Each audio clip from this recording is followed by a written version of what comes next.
नमः शिवाय भक्तों। आज आपके लिए लेकर आए हैं शिव पुराण का एक प्रसंग। शिव पार्वती से जुड़ा जुए या चौसर का ये राज क्या आप जानते हैं? अगर आप नहीं जानते हैं तो सुनिए इस कथा को पूरी सुनिएगा और देखिए कि इस जुए का अंततः क्या परिणाम हुआ। हिंदू धर्म में भगवान शिव को कई नामों से जाना जाता है। कई लोग इन्हें देवों के देव महादेव भी कहकर पुकारते हैं।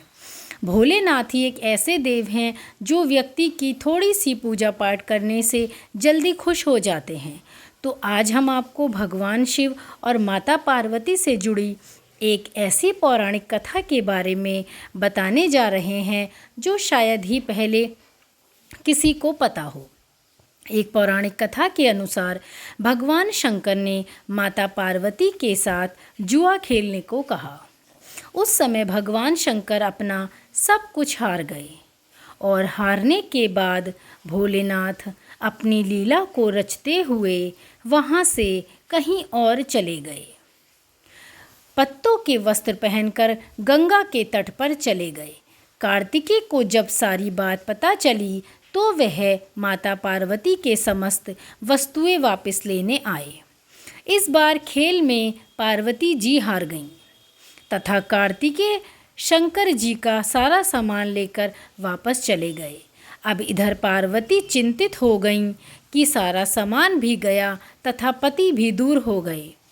पार्वती जी ने अपना सारा हाल अपने प्रिय पुत्र गणेश को बताया तो माता के भक्त गणेश खुद खेल खेलने शंकर भगवान के पास पहुँचे। इस बार खेल में गणेश जी जीत गए और लौटकर अपनी जीत का समाचार माता को सुनाया। इस पर पार्वती ने कहा कि उन्हें अपने पिता को साथ लेकर आना चाहिए था। गणेश जी फिर भोलेनाथ की खोज करने निकल पड़े। भोलेनाथ से उनकी भेंट हरिद्वार में हुई। उस समय भोलेनाथ भगवान विष्णु व कार्तिकेय जी के साथ भ्रमण कर रहे थे।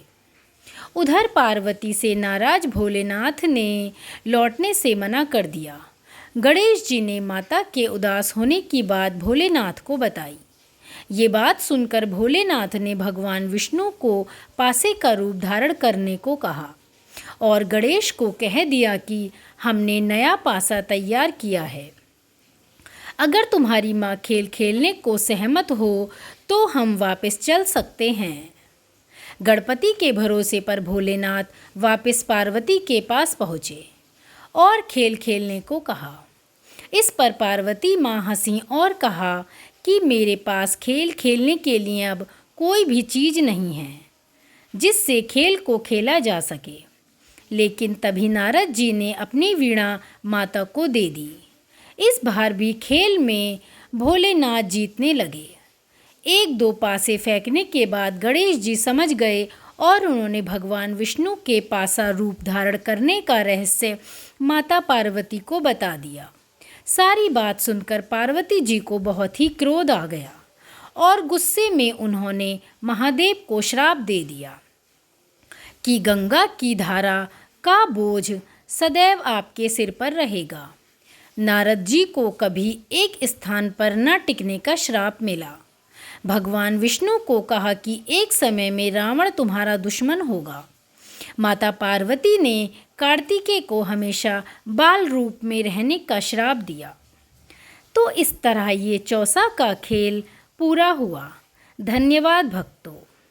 तो आपने सुनी एक शिव महापुराण की कथा जिसे श्रावण मास में श्रवण करने से अत्यंत फलदायी फल की प्राप्ति होती है और मनुष्य की मन की सारी इच्छाएं पूरी हो जाती हैं। जो इस कथा को पूरी श्रद्धा और भक्ति से सुनता है, माँ जगत जननी और भोले बाबा उसकी सभी मनोकामना